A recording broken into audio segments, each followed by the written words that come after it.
Hi, my name is Marco Madella and I'm the coordinator of the SimulPast Consolidar Ingenio project that started last year and is carried out at the Institució Milà i Fontanals de Barcelona, part of the Consejo Superior de Investigación Científica de España. And apart from this, I'm also the PI of group number 1 that works with a case study in India, specifically in Gujarat. I think that the SimulPast it's a big project related to fantastic ideas and huge challenges, in the sense that it's one of the few projects that effectively put together scientists coming from the humanities and from physics, mathematics, social sciences, and so on, trying to really get a framework that is transdisciplinary. And so the biggest challenge would be to have all these people talking together to understand what is the human behavior and social construct of our species. In general, there's been a long tradition of having science made dependent on the subject. And this has created very specialized type of research. However, in the last year, it became very clear that it is not possible anymore to look only within our own discipline, but we really need to get out of these boxes that have been created.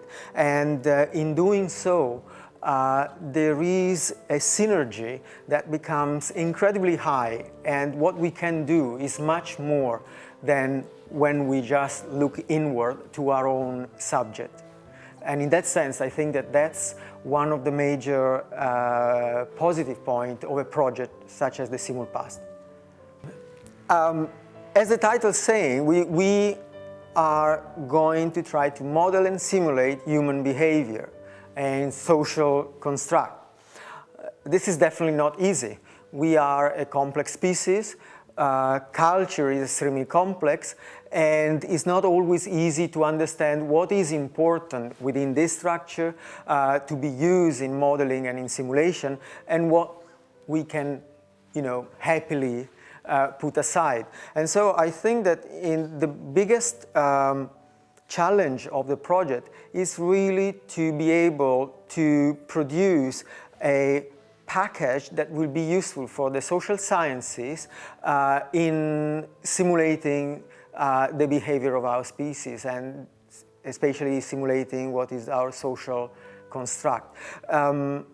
Also, I think that the other fundamental challenge of a project like SimulPast is the fact that it's one of the few times in which humanities are set in a situation in which we can set an experiment, do the experiment, and then we can go and see the result of this experiment, and in case, repeat it.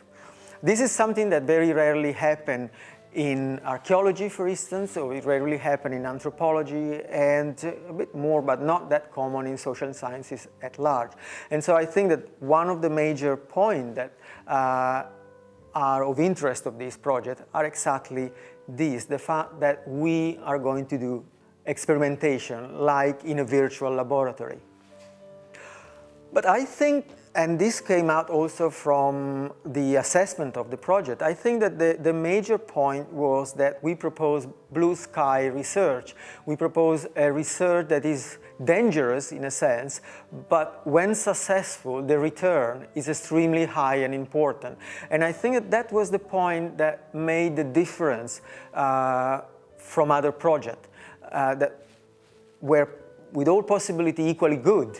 But I think that the SimulPast has been able to put itself in a view in which really high risk but high probability of great result. And I think that that was the major difference when it went through the selection process.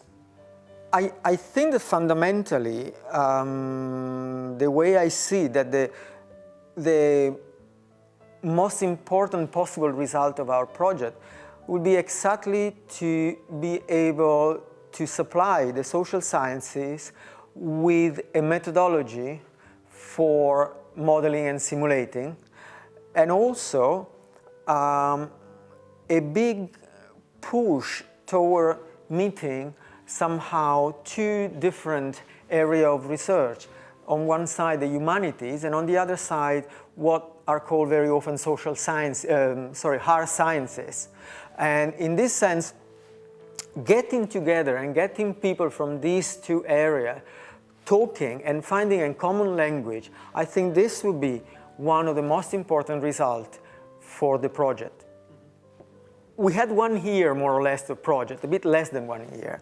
And I feel very enthusiastic because first of all, I saw all the people participating in this project very happy to find a common ground and moving from their position to find a common position that has a common language.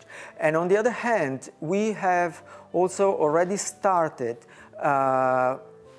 finding ways in which we are using a common logic and a common settings through which every single thing that he says is fully understandable to each one of the participants, being this person from the humanities, social sciences, or being from physics, mathematics, computer sciences. And this has it's already happening after less than a year. So I feel very confident, I feel very happy about this aspect, and that we will be able to deliver in this aspect.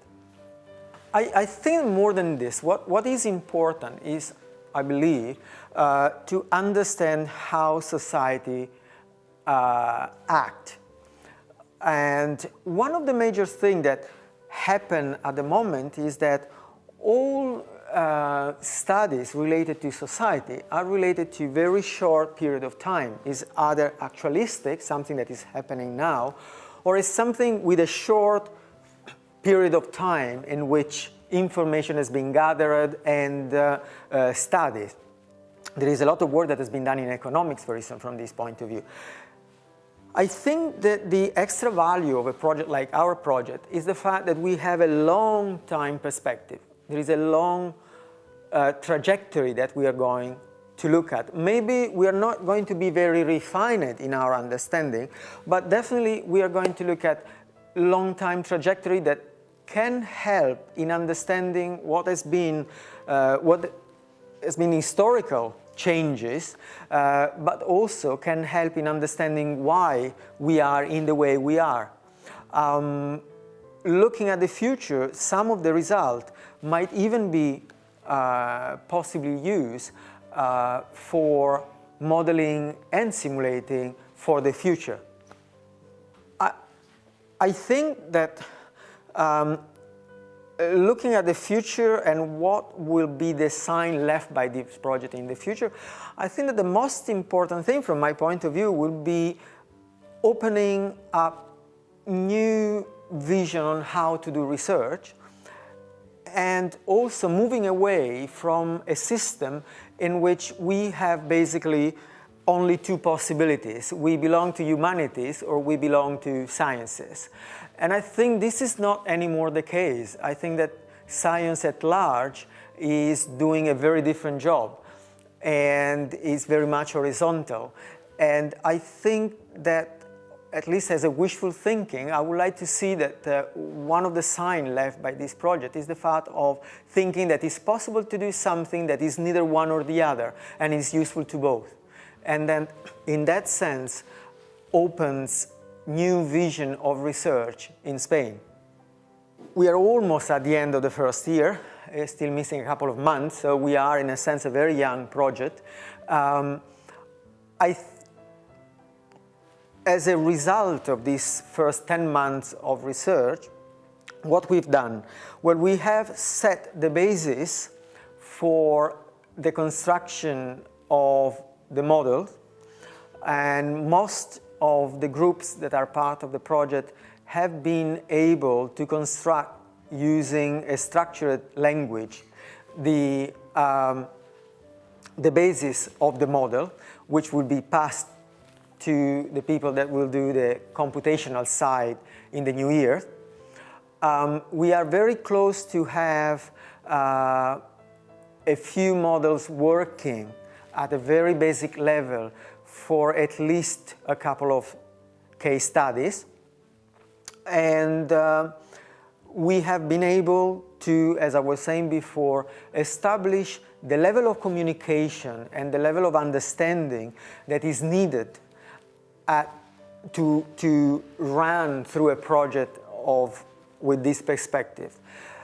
Clearly, the first year of any project is basically digging through the data, setting the basis, and as a result, you don't have much to show. But definitely with the new year, we will have things to show, simulation to show, the first result to show. And as a vision to the future, the project is doing, I believe, very well. We are very much into the timetable that we have proposed. We haven't missed any single deadline that we set up in our calendar. And therefore, I can see that the next year will be dedicated in finalizing all the models and starting effectively, at least for some of the case studies, the simulations with a view of then going to interpret the result coming out from this simulation. Welcome to the SimulPast project.